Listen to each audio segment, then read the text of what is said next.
Hey, great day, everybody. Welcome back to the podcast. This is Dr. TK. Today, we are talking about common money mistakes that entrepreneurs and business owners are making. So, let me be all the way clear. Your girl has had a lot of learning experiences as it relates to money. I'm talking about thousands of dollars, $12,000, $20,000, $50,000, $100,000, $200,000.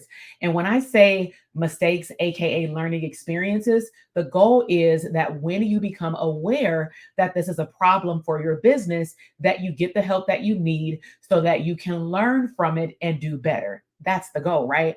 So today I'm going to be introducing to you 10 common money mistakes that you want to pay attention to in your business. Let's go ahead and dive in. All right. So number one is undercharging. And so I know that I received a lot of questions around how much should I charge. And I am a business coach where I will say, I will tell you when your price is too low, but I will not tell you that you're at the exact rate, primarily because you have to include your expertise. You want to look at your competitors in your space. If you have a brick and mortar, which means that you go to an office, you go to a building, you want to do your marketing research. But at the end of the day, when people say undercharging, what we mean is you know that your product or service is worth a certain amount. And literally, before someone asks you, how much does it cost? How much is it going to be? You literally have a conversation with like the angel and the devil. And the angel says, go ahead and charge that amount. You got it, sis. And then this one over here is like, you ain't going to be able to do it. You know they're not going to pay. And so what do? We create all of these negative narratives, these limiting beliefs. And I would also like to add, which is what I share with our community, that we sometimes place our faulty, toxic money narrative onto other people. So, for example, you may not believe that a pair of jeans is valued at $150. You may believe that you can go to a store and pay $10 and it's the same type of quality, even though you know it's not, right? And so, because you have that mindset, when you are around other people, you're going to just project those thoughts and those feelings onto other people. And that was a personal example, but you may also do that with business.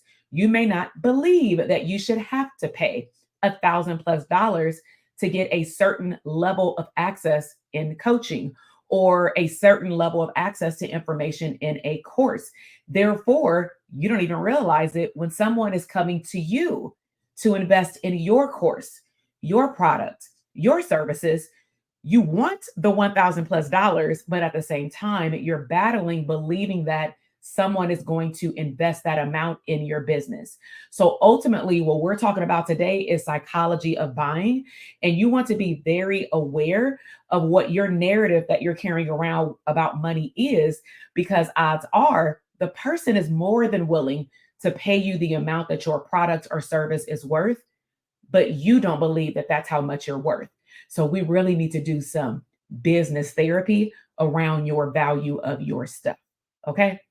So the next one is entrepreneurs are very poor. Some of them were very poor at budgeting and planning. So budgeting includes, you shouldn't just say, okay, my bookkeeper is going to take care of it. My tax person, my CPA is my money team. They got it. No, no, no.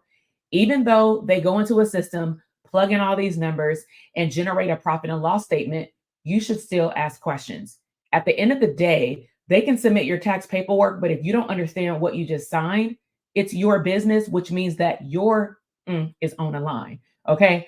And so you want to make sure that you understand what are your monthly expenses. And I'm also going to add quarterly expenses, yearly expenses. And then let's just say if you, for myself, for example, I renewed my Wix website. I renewed it for 5 years. So if I never upgrade to a different level of a website, I don't have to renew it for another 5 years. Now, the thing is, I need to go into my calendar and I need to set up a reminder so that when they try to hit me with that $700, $800, $900 bill, I understand when it's coming and I understand what hit my account. And so, do you understand thoroughly what it costs to run your business? Also, don't forget about financial planning. Someone that I work with that I bring them into our community is called financial forecasting. So, what that may look like is they say, hey, it's the fourth quarter. I know that we're planning for next year. I know that these are all the products and services that you've offered over this year. Which product or service do you believe you're going to continue to offer? And which ones are you going to scale back or scale up on? Which ones are you potentially going to shut down or close? And then ultimately, based on those numbers, they will then go into how many customers or clients will you serve, across what time span. Are you having certain amount of, let's just say, launches 3 times a year versus you're seeing, clients and customers for coaching, consulting, or therapy throughout the year? All of those equate to a different number. And all of those numbers also should tell you how much you should or should not be spending with that budgeting, those expenses. So every year, about twice a year, me and my team, but it really starts with me, we will evaluate what are the systems that we need to run our business effectively. And sometimes over time, once you get into coaching, mentorship communities, you may recognize that you just start adding on systems. I know I have, because other people said they were good and they were. But as you look up over time, you realize that some of these systems do the exact same thing.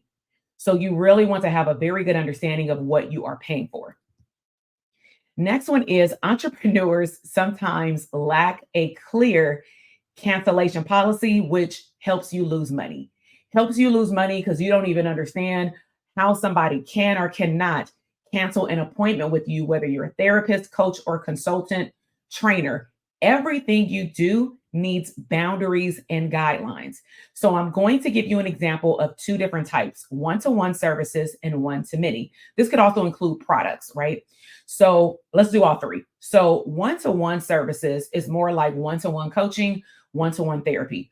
When someone onboards to either, they either have to sign a policies form or a coaching contractual agreement.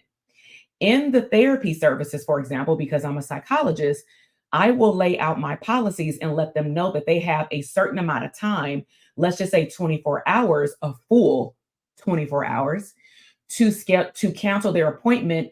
Otherwise, they actually have to pay a certain amount. Now, the certain amount is totally up to you. It can be the full rate, it can be a percentage of the rate, but they are not allowed to have another session unless they take care of that bill. Okay. That's more service based. From coaching, still under services, it looks slightly different. I let my clients know your sessions don't roll over.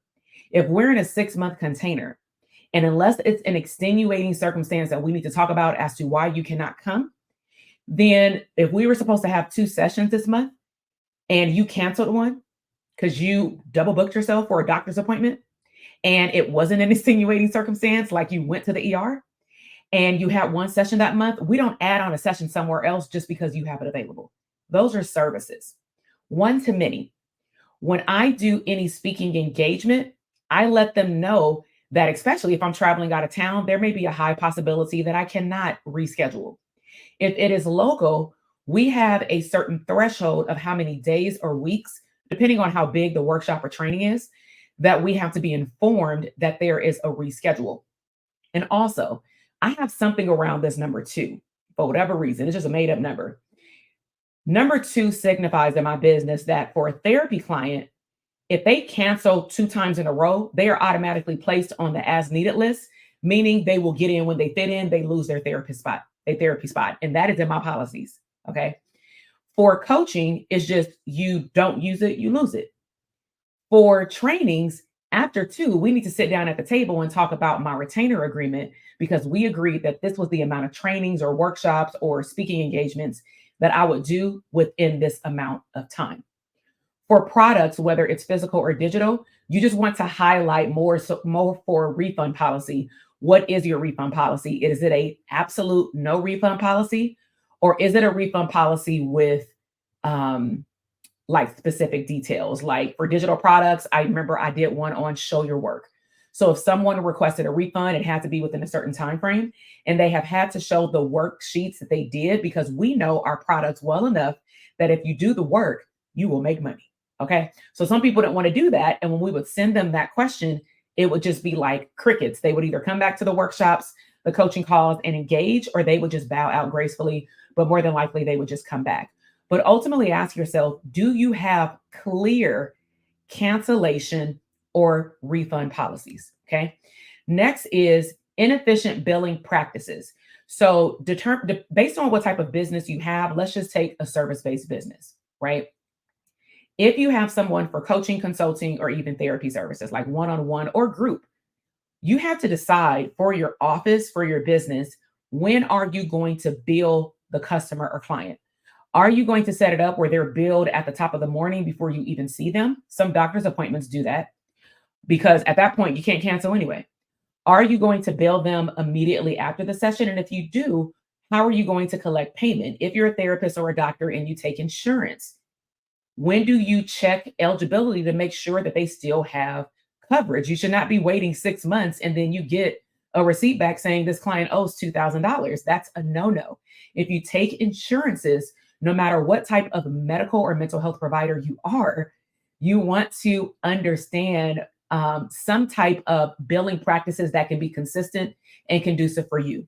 So what I did in my private practice for years, because I've taken private pay, I've taken insurance panels, is that I made it a habit that if it was a copay or cash or check back in the day that needed to be collected, it was either collected in certain seasons at the beginning or at the end of the session, right? And if you feel a little icky about collecting at the beginning of the session, I want you to ask yourself, when was the last time you went to the doctor or the dentist and they did not collect your copay before you started? Now, they may have added additional things at the dentist, and then you have to sign a waiver, and then you pay at the end.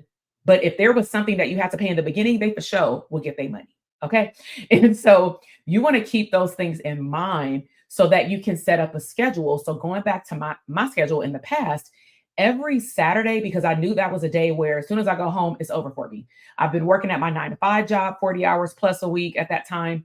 I was in my private practice like 1 or 2 days, usually on Thursday, Friday, or Saturday. So typically I was always there on Saturdays, and I would choose to be done at 12 or 1 o'clock in my office. And I knew that when I left my office, I would not be as productive as I should because the sun is out and I want to be outside. I live in Southern California. So I chose to sit in my office and I dedicated deep thought to 1 hour of billing. So carve out time for your money. Okay. Next one is ignoring tax obligations. Now, I'm not a tax professional. I'm not a financial fiduciary. You do want to consult with a CPA or tax professional about what type of entity structure you should have in your business based on your, I guess, products or services, cash flow. They'll ask you all the questions, but everybody got to pay taxes. And so whether you are W-9, LLC, or some other type of corporation like C Corp, S Corp, LLC, tax as S Corp, whatever the case may be, you're going to have some type of tax paperwork due at the end of the year.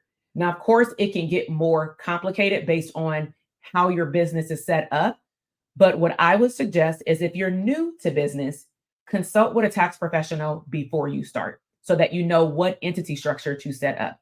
If you're constantly growing in your business and you feel like you don't understand tax write-offs, you feel like every time you turn around, you got another tax bill, you definitely need to talk to a tax person. But do not ignore Uncle Sam. I promise you from personal experience, if you do not understand something, they're still going to come after you. Okay. Another thing entrepreneurs definitely neglect, and I'm going to say you're not missing money now, but your future self is missing money later, is that entrepreneurs, and I've been through this stint for a while during different seasons of entrepreneurships after I left my job, is ignoring retirement goals. So there are various vehicles that you can put your money in. This is not the workshop for that. I typically bring on people to talk about it, but the typical ones are like a traditional 401k, a traditional IRA or Roth IRA, or an annuity. Sometimes if you leave jobs, I would highly recommend that you speak to a tax professional and you look at rolling over your money if you know that you're for sure not ever going back to that job again, unless there are consequences that if you remove the money, maybe you lose money. I mean, again, I'm not a financial tax person or financial planner, so go and talk to one. But do not ignore your future goals. Does that mean that you put all of your money into retirement? No, but that's the purpose of a consultation. So for myself, I have, and this is more personal, I have an index life insurance policy. It has two sides. It has a saving side and it has a death benefit side. What that means is that I have a certain amount of money, like a max threshold that I can throw in there. And it's some crazy, like over $40,000 based on when I created it.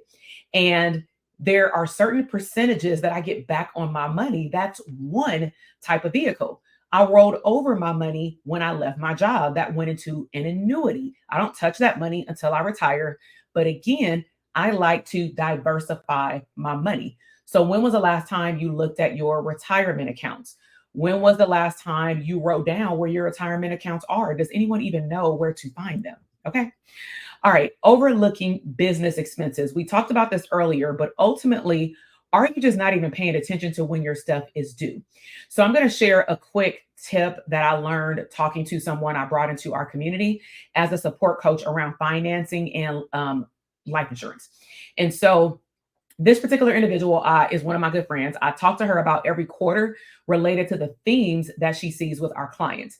And one of the things that she had noticed about 2 years ago, and so now I start to educate our students on, hey, remember to talk about this if you make an appointment with this person, is that she informed us that when she would help them look at their cash flow, she recognized that if they had a payment plan in our coaching program for private practice, when she would ask them about all their expenses, they would not mention the coaching, the mentorship. And she would say, like, hey, I thought you had a payment plan with Dr. TK. And they were like, oh yeah, I do. And she said, where's that on your expense list? And that can cause a ripple effect in your money because you may think, oh man, I got like $500 extra after paying myself, saving money, and paying all of my expenses. But you forgot that maybe your investment was $300. Maybe your investment was $500. Maybe you want to go to a conference and that's going to cost you a deposit with travel of $500. So the $500 that you're seeing is actually not there. Pay attention to when your money is due. Put it on a calendar. It can be digital, physical. You have to know what's going to alert you the best and what are you going to pay attention to. Okay. Not investing in marketing also will contribute to you losing money. So marketing is one of those things that you cannot just not do in business. So in business, you're going to have your business structure. You're going to have a product or service. You're going to have customer service and deliverability, but you also have this thing called brand and marketing. My brand is Dr. TK, clinical psychologist, therapist, business mentor. That's my brand, right? My marketing efforts go into talking about and providing education around business. And then I'll also have a separate niche within business specifically for therapists. That's why I always give example for therapists to hear this information, because some people that may hear this information may just be an entrepreneur, and then some may just be a therapist, right? And a blend of the two. And so you want to make sure that you are investing in putting out the word of your product or service. But I also don't want you to forget to serve and educate. Serve and educate, then sell. And to me, I believe if you've done a great job of serving, you don't even have to sell because people are already bought into loving you, becoming a raving fan. They get to know, like, and trust you, especially through video or audio or a combination of both. And then after they've seen you for a while, they may ask you, what do you have for me? This is what I have a problem with in my business or this part of my life, right? Whatever problem you can help them solve. But you want to get help with putting your products and services out there and talking about it consistently. Okay. Now, the next one is failing to diversify your streams. Now, this is huge, but there's a disclaimer. Okay.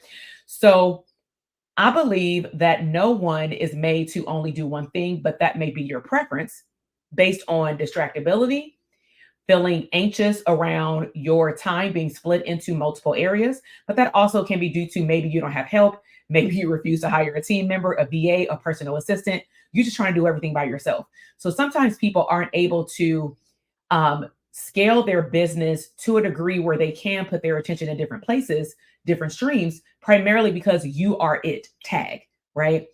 However, I also believe in the power of one to many. So earlier I had described my private practice, coaching, training, but training is one to many. Workshops is one to many. Me doing a podcast, one to many. Me doing a virtual workshop is one to many, right? That cuts out a lot of time of me talking to each individual person that may be interested in a product or service that I have. And honestly, they can binge watch or listen to a lot of my content. But at the end of the day, I like to diversify my streams because I'm a person where I like to show up differently on different days of the week. What do I mean by that? I don't just want to provide one on one therapy all day, all week. That's going to burn me out. I need a shift, and that's me personally. So, you want to tap into if you do want to diversify your streams, what would that look like? And I'm going to give you the best way to me and the easiest way. For therapists, and if you're just another type of entrepreneur, I would just recommend that you look at what you're already doing and how can you branch out from that thing. So as a therapist, if I were working with couples in services, right? A branch off would be I write a book for couples. I do a retreat for couples. I do a virtual workshop for couples. So I'm still talking to the same type of clients. It's just different levels of services. Okay. Next one of my favorites, we coming to an end, is not keeping up with continuing educational workshops, credits. Do not, if this is you in your field, do not wait until the last minute to take CEs. But my disclaimer to that is please make sure that your CEs are aligned with where you are growing your business. Don't only go to CEs based on what you did 2 years ago or however often you need to update your CEs. You always want to make sure that you're current. You want to spread them out so that you're not creating stress for no reason. But you also want to, I would encourage you to choose continuing educational credits or workshops or units, whatever they're called, according to your licensure, according to where you want to grow. So I am a certified CE instructor for mental health providers, and I primarily only provide workshops on business. Okay. All right. So if you are interested in just looking behind the scenes and double checking to make sure that on the basic level, you have just some general things in order for your business, I want you to check the link below. And depending on if you are an entrepreneur or a therapist, I want you to click the link accordingly and get your free business plan checklist. All right. If there is one by the time that you listen to this podcast, it's a possibility that I have merged them. Okay. So I really hope that you have enjoyed this podcast episode. If you would be so kind to subscribe to the channel, let me know what was your biggest takeaway by commenting below, and I will see you in the next podcast. Bye.